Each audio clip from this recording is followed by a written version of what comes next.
한 달에 한 번 만나는 시간이죠. 조갑제의 시사 강펀치. 조갑제닷컴 대표 스튜디오에 나와주셨습니다. 네, 안녕하십니까. 반갑습니다. 네. 어서 오십시오. 네, 지난달 3일에 제9회 전국 동시지방선거가 끝난 지 벌써 한 달이 됐습니다. 한 달 됐네요. 예. 그런데 정치권은 어째서인지 좀 더 요란하고 이제 바쁘게 움직이고 있는 것 같아요. 대표님, 지방선거 후 한 달 우리 정치에서 가장 크게 달라진 점을 한번 꼽아주신다면? 역시 이번 선거는 역사적 선거입니다. 이번 선거의 의미는 저는 세 개라고 생각하는데요. 이 국힘당 당권파로 대표되는 이 극우 세력, 네. 극우 세력을 심판한 선거예요. 아하. 그다음에 한동훈, 오세훈으로 대표되는 이른바 보수 재건파를 등장시킨. 그렇죠. 그러니까 대안을 만든 선거고 동시에 이재명 정권의 폭주에 대해서 견제구를 날린 선거라고 봅니다. 그런데 네. 지난 한 달 동안 거기에 대해서 대응하는 방식을 보면은 네. 달라요. 그러니까 국민의 힘은 네. 야 이게 절호의 찬스가 왔다고 생각을 해야 됩니다.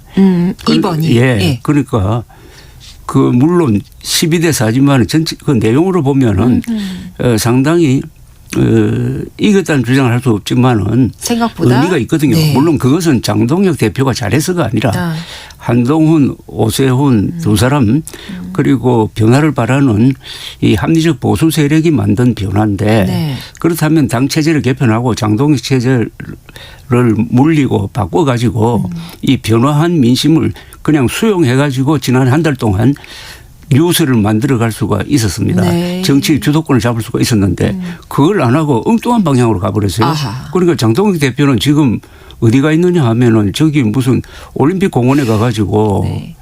그 말도 되지 않는 전국 재선거를 주장하고 있지 않습니까?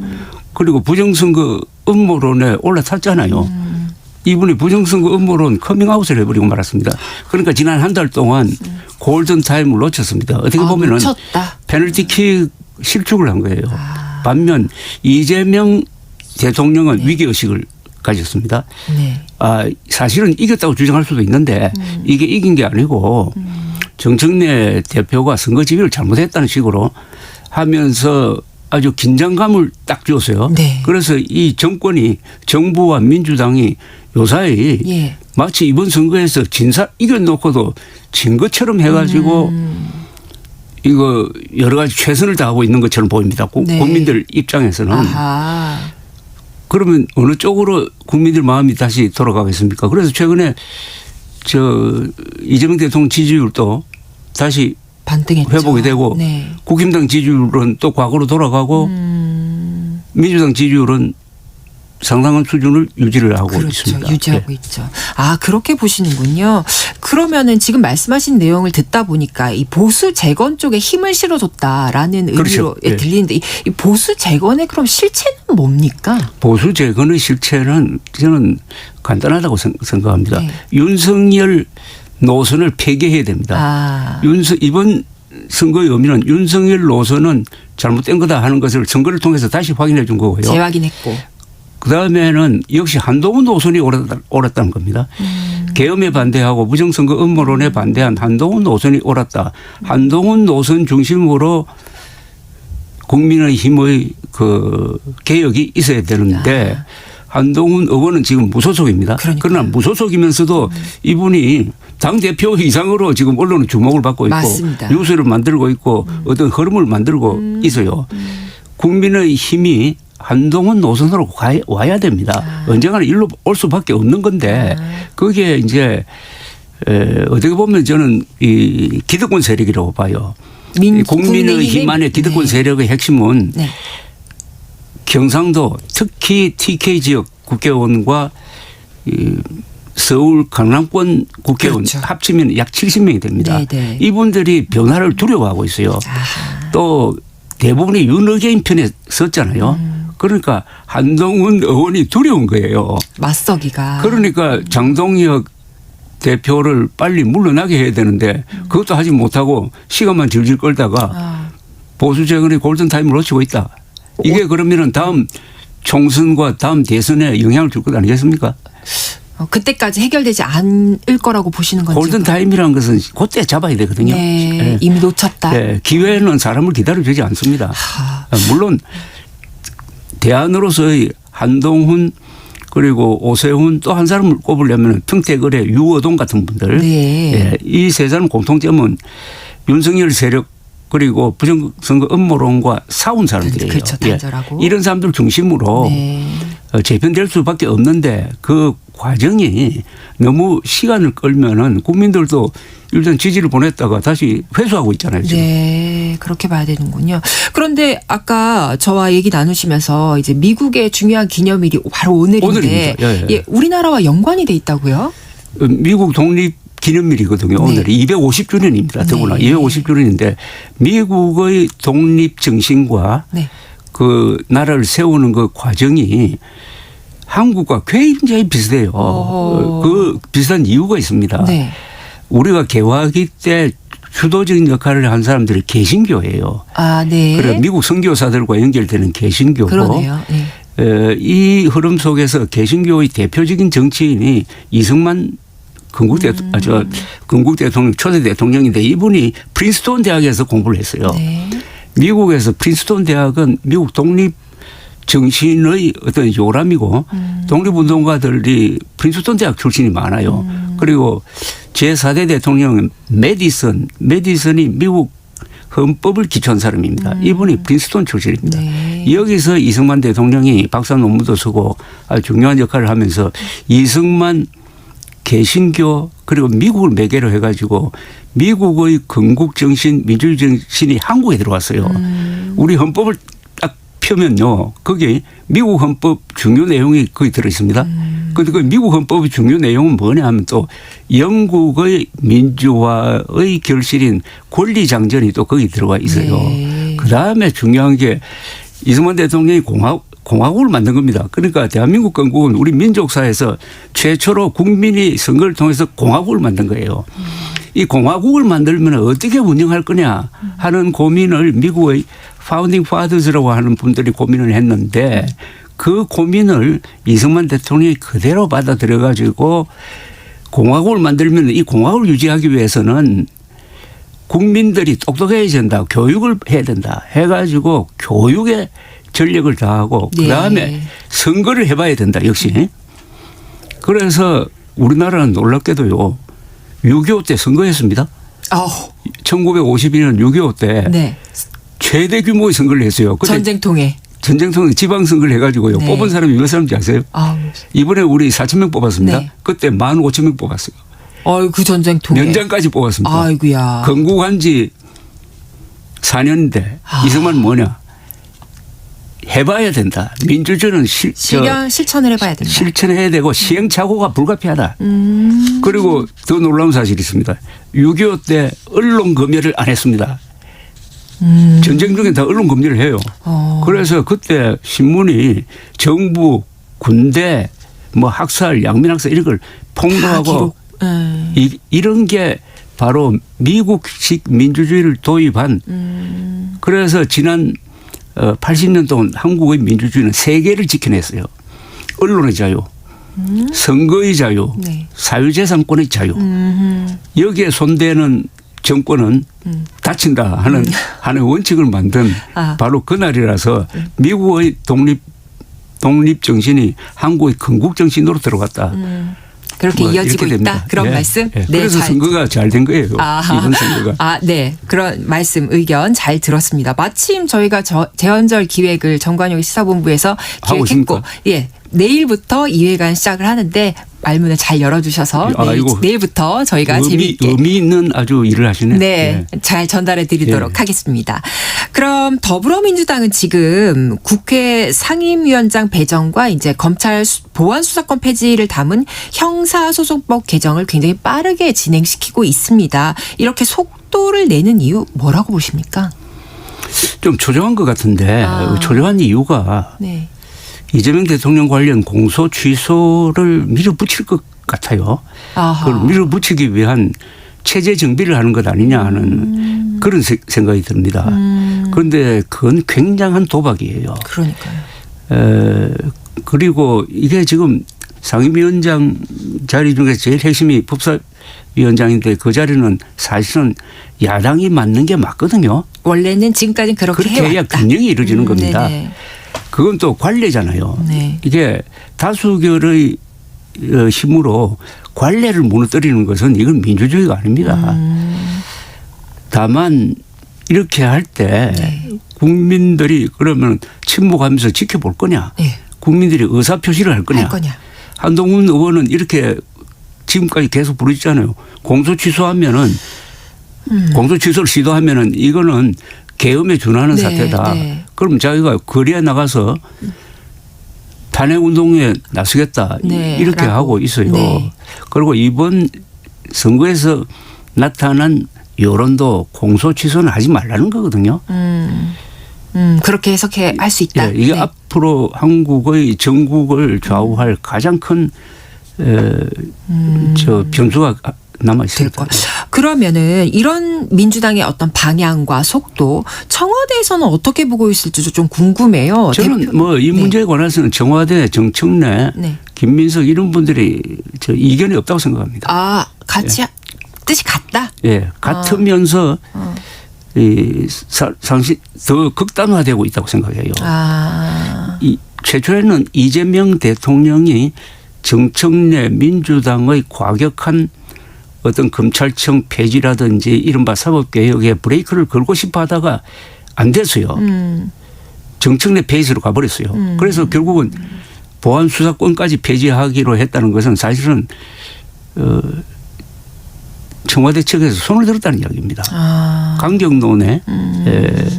그러나 그렇게 하는 과정에서 이재명 대통령이 정청래 대표에게 상당한 불만을 가지고 있었다는 게 최근 요새 드러나고 들리는 있습니다. 소리. 예. 네, 알겠습니다. 그렇게 생각하신다는 의견, 네, 잘 들었습니다. 청와대 얘기가 나온 김에 하나 더 여쭐게요. 일각에서는 이제 민주당의 친명계 그리고 친문계가 있다. 이들 사이에 긴장감이 있다. 이런 얘기가 나오는데 뭐 물론 그런 거 없다. 이런 반박도 있긴 있습니다. 이런 와중에 이재명 대통령과 문재인 전 대통령이 오찬을 가졌잖아요. 이게 어떤 효과를 낼 거라고 보십니까? 뭐 효과 면에서는 네. 두 분이 만나면은 뭐 서로 통합하자는 메시지는 계속적으로 나오잖아요. 네. 그 메시지는 사실상 정청래 전 대표에게 돌아가는 거거든요. 네. 그러니까 정청래 전 대표가 이번에 대표 선거에 나올 경우에 네.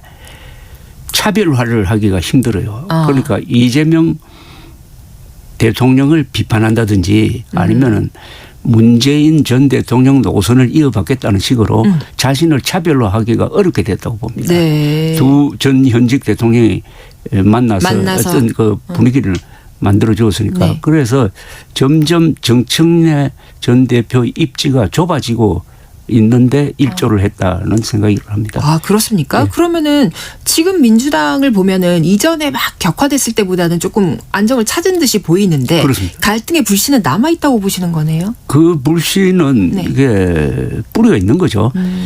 그러니까 정청래 전 대표가 어떻게 이 대표하는 세력은 뭐 흔히 친문 세력이라고 그러기도 하는데 이분은 또 운동권 세력이에요. 네. 좌파 운동권 세력입니다. 네. 운동권 세력인데 뉴 이재명이라고 불리는 분들은 예. 실용적인 면이 강하고 노선에서도 중도를 잡아야 된다. 보수까지 잡아야 된다 하는 이런 노선을 가지고 있으니까 노선의 차이가 있어요. 네. 그리고 아까 그 출신 성분에도 차이가 조금, 있어요. 네. 여기에 또 밥그릇 싸움도 있을 겁니다. 그러니까 이거는 오래 갑니다. 오래 간다. 예. 그러니까 이번에 정청래 전 대표가 이번 저 대표 선거에서 진다고 하더라도 거기서 이게 깔끔하게 되는 게 안 아니고 되고. 계속 갈 거라고 봅니다. 예. 아이고, 이거 참 정치가 안정이 돼야. 아닙니다. 그거는 있어야 돼요. 그런 갈등이 있어야 정당 한다. 안에서는 노선 투쟁이 있어야 됩니다. 오히려. 다만 이게 격화돼 가지고 네. 나라를 흔들 정도가 되면 안 되고 이 노선 투쟁이 없으면 어떻게 되느냐. 윤석열의 몰락처럼 갑니다. 그렇습니까? 예. 그러면 이게 위험 수준까지는 아니고 있어야 하는 정도의 수준, 관리 가능한 수준이다. 민주주의 국가에서는 노선 투쟁이나 저 개파 싸움 이거 없으면은 그건 정치가 아니잖아요. 그렇게 보시는군요. 하나 깨달았습니다. 그럼 이제 국민의힘 쪽 얘기를 한번 해보겠습니다. 지방선거 패배 이후 지금까지 대응 전략과 방향 어떻게 평가하십니까? 그건 아까 말씀드렸던 네. 대로 국민이 준 페널티킥 찬스에서 기회를. 실축을 하고 있습니다. 지금 또다시 페널티킥을 얻을지 아니면 슈팅할 찬스를 얻을지는 누구한테 달렸느냐 하면은 그 당의 주인이라고 하는 네. 아까 말씀드린 한 70명의 기득권 세력이 있잖아요. 네네. 경상도 출신 그리고 서울 강남 분당까지 포함해서 강남권 출신 약 70명 이분들이 기득권을 내려놓고 2028년 총선을 겨냥해 가지고 자기 혁신을 해야 됩니다. 자기 역시. 그런데 이게 스스로 힘으로 이루어질 거냐 말이에요. 자, 어렵겠죠. 자기 기득권을 포기하는 게 불가능하거든요. 쉽지 않죠. 결국 이게 공천권 문제인데 그렇다면 외부 힘이 가해져야 돼요. 네. 요새 언론과 여론이 많이 이렇게 질타를 하고 있지 않습니까? 네. 그리고 장동혁 대표의 그 존재의 의미는 거의 사라졌거든요. 그 자리를 메우고 있는 게 한동훈 의원인데 정석대로 하면 한동훈 의원을 빨리 복당시켜 가지고 그분 중심으로 당을 이끌어 가야 되는데 그렇게 할 때 그 기득권을 놓치는 걸 두려워하는 사람들의 그 반발도 있고 아마 한동훈 의원은 그분들과 계속 접촉면을 늘려 가지고 안심시키는 그런 전술인지 전략을 펴고 있는데 여기에는 문제는 시간이 걸린다는 겁니다. 네. 그리고 이 극우파의 존재가 있습니다. 이 극우파는 여론조사상으로도 한 10% 나와요. 네. 또 이 사람들 행동력이 있습니다. 이 한국 극우파의 문제는 두 가지입니다. 하나는 부정선거 음모론자들이 주축이라는 사실이에요. 그리고 인종적 반중선동을 하고 있습니다. 네, 이게 결합이 됐어요. 네, 네. 그래서 이 극우파 중에서도 굉장히 좀 문제입니다. 위험하죠. 또 여기 또 하나가 있어요. 네. 완전히 트럼프주의자가 거의 많아요. 트럼프 숭배론자. 네. 이거는 특이한 조합이네요. 아주 특이한 이거 유럽의 극우하고는 달라요. 그러니까요. 유럽의 극우는 이런 사대주의자 없어요. 그러니까요. 그러니까 들고 나오는 게 뭔지 압니까? 성적이 들고 나오고 네. 이스라엘 깃발도 요새는 모르겠습니다만 그건 들고 나오고 또 스탑 더 스틸이라고 하는 구호판 있죠. 치지 마라. 네. 그거는 완전히 대한민국을 부정 네. 선거 바나나 공화국으로 세계 만방에 침을 뱉도록 만드는 그 사대주의입니다. 그래서 여기에 볼모가 되어 있는 게 지금 국민의힘입니다. 그러니까 이 세력과 바로 연계된 사람이 장동혁 대표 아닙니까? 그러니까 이거 앞으로 큰 문제가 국힘당이 과연 이런 극우 세력과 같이 갈 수 있느냐. 예. 그거를 빨리 결정해야 한다. 극우 세력과 네. 사실은 극우 세력은 보수가 아니에요. 합리적 보수 세력이 같은 당에 공존할 수 있느냐. 저는 어렵다고 봐요. 어떤 식으로든지 갈라지든지 뭐 쫓아내든지 하는 이런 게 있어야 됩니다. 그러면 저는 이 질문을 준비했었는데요. 국민의힘이 안고 있는 이 말씀해 주신 모든 문제들 지도력의 문제입니까? 노선의 문제입니까? 아니면 당원의 문제입니까? 첫째, 예. 국회의원들이 문제죠. 국회의원 지금 110명이 됐어요. 네. 늘었어요 이번에. 네. 그중에서 70명. 네네. 이분들은 야당하는 게 더 편하다고 생각할 겁니다. 오히려 낫다. 네. 출마하기만 하면 거의 자동적으로 당선돼요. 얼마나 좋은 자리입니까? 네네. 그러니까 싸워야 할 때 싸우질 않아요. 그리고 이 사람들 대부분이 윤석열 계엄과 부정선거 음모론에 넘어갔습니다. 부정선거 음모론에 넘어갔다는 이런 의미입니다. 여기서 부정선거 음모론 믿는 사람 없어요. 네. 그러나 부정선거 음모론자들이 워낙 더 세니까 그들을 비호하는 세력이 되어버렸다는 겁니다. 네. 그러니까 이것은 사실상 보수를 배신한 사람들이죠. 보수는 헌법과 사실과 상식을 존중하는 사람들인데 그렇죠. 이걸 모조리 부정하는 사람들이 국힘당의 한 70명 되는 주력군으로 아직도 있다는 겁니다. 그런데 네. 이분한테는 이 사람들한테는 장동혁 대표가 만만하죠.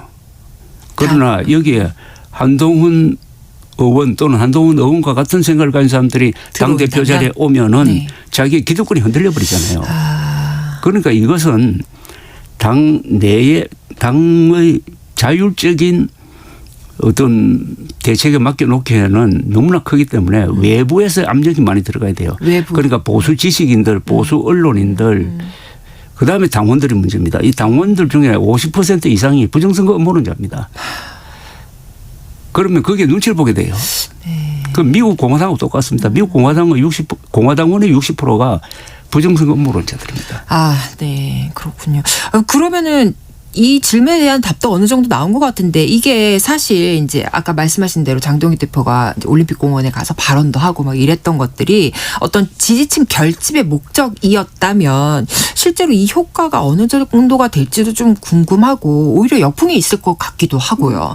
그다음에 말씀하신 것처럼 국민의당 내에서도 당 지도부의 이런 행동들이 우리가 이제 중도 확장 그리고 제대로 보수로서 자리를 잡는데 어려움을 준다 이런 비판 적지 않거든요. 그럼에도 불구하고 그들이 이런 노선을 추구하는 것 결국 자신의 안정 합리적으로 생각하면은 네. 이래서는 안 되죠. 네. 그러나 합리적으로 생각해서 행동하면은 자신들이 다음에 공천을 못 받게 된다. 이 공포감은 대단한 겁니다. 이 공포감을 딛고 네. 스스로 자기의 기득권을 포기하는 사람은 없어요. 정치권에서는 많지 않겠죠. 국회의원 자리를 포기하는 사람은 없습니다. 다른 이유에 의해서 포기하게 됩니다. 이걸 포기하지 않으면은 네. 나는 끝난다든지 재기가 불가능한다든지 그래서 이 외부 그러니까 이번 선거를 통해서 확인된 것은 한국의 합리적 보수 세력이 상당히 강해요. 이런 사람들이 압력을 넣어야 됩니다. 네. 예컨대 윤석열 노선을 계속 추구했던 사람, 네. 부정선거 음모론자들과 결탁했던 사람은 이것은 국민의힘의 당규에도 맞지 않고 헌법정신에도 맞지 않으니까 다음에 공천에서 배제해야 된다 해가지고 블랙리스트 만드는 운동 뭐 이런 걸 펼쳐야 달라질 겁니다. 알겠습니다. 말씀하신 대로 조금 외부의 정상적인 목소리들이 커져야 이제 보수가 제대로 자리 잡게 될 그러니까 것이다. 한국의 보수층은 건강해요. 네. 합리적 보수층은 건강하고 이번 선거에서 그 힘을 과시를 했습니다. 이제 그거를 조금 더 이제 표출하고 그렇죠. 힘을 발휘해야 된다. 예. 그렇습니다. 그러면 이제 대통령 지지율 얘기 한번 해보겠습니다. 아까 말씀하셨는데 어제 발표된 한국갤럽 조사를 보면 이재명 대통령 국정 지지율이 3주 만에 반등을 했습니다. 이 지지율 반등 국정 운영에 대한 평가로 봐야 할까요? 뭐 아니면 지금 정치 구도 때문일까요? 저는 선거에 대해서 위기의식을 느끼고 최선을 다해서 돌파하려고 하는 모습 특히 이재명 대통령의 모습 네. 이번에 호남 반도체 네네. 투자를 비롯해서 그건 호남뿐만 아니라 전국적으로 투자를 그 큰 프로젝트를 던진다든지 네. 그다음에 민주당이 경고를 해가지고 정신 차리라고 한다든지 하는 걸 보면서 이재명 대통령의 리더십이 다시 회복됐다고 판단할 겁니다. 이분들이. 네네. 그러니까 우리 국민들은 세세한 정책 그런 것보다 그것의 당 부당보다는 네네. 노력하는 모습을 좋아하는 거죠. 그런데 국민의힘은 딱 반대 아닙니까? 장동혁 대표는 져놓고 이겼다고 그러면서 국회를 떠나가지고 시위대하고 같이 어울려가지고 전국 재선거를 주장하는 거 있잖아요. 네네. 그건 선거 불복입니다. 그렇죠. 그게 참정권 말살입니다. 2,700만 명이 투표했죠. 네, 그걸 다시 하자는 것 아닙니까? 그렇죠. 이거 있을 수 있습니까? 그럼 쿠데타는 혁명 난 다음에 하는 겁니다. 네. 재선거는요. 그것도 전국 재선거를 주장하니까 그래서 그런 장동혁과 이재명 대통령의 딱 두 모습에서 국민들이 자연히 이재명 대통령 지지율을 올리고 네. 국민의힘 지지율은 떨어뜨려 버린 거 아닙니까? 그렇다고 보시는군요.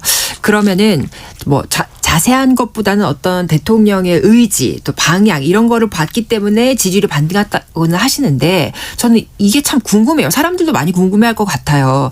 지지율 하락의 가장 큰 원인으로 꼽혀왔던 게 사실 부동산 정책이었거든요. 그런데 부동산 정책의 기조를 정부는 바꾸지 않았어요. 오히려 밀어붙였지.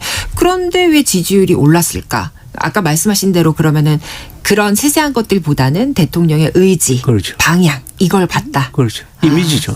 열심히 노력하는 거. 한국 사람들 열심히 이번에 홍명보 감독 얘기를 또 해서 미안한데 홍명보 감독이 과도하게 비판받는 이유 중에 하나가 그 남아공과 대결할 때 홍명보 감독이 좀 절박한 모습을 보였어야 되는 것 아닙니까? 네. 그러니까 뭐 소리도 지르고 뛰어나가기도 하고 뭐 해야 이렇게 되는데. 되는데 그냥 구경꾼처럼 앉아 있으니까 벤치에 앉아 있었죠. 예, 그런 거하고 이재명 대통령이 보여주는 거하고는 완전히 반대되잖아요. 알겠습니다. 지금까지 조갑제닷컴 대표와 함께 깊은 얘기 나눠봤습니다. 말씀 감사합니다.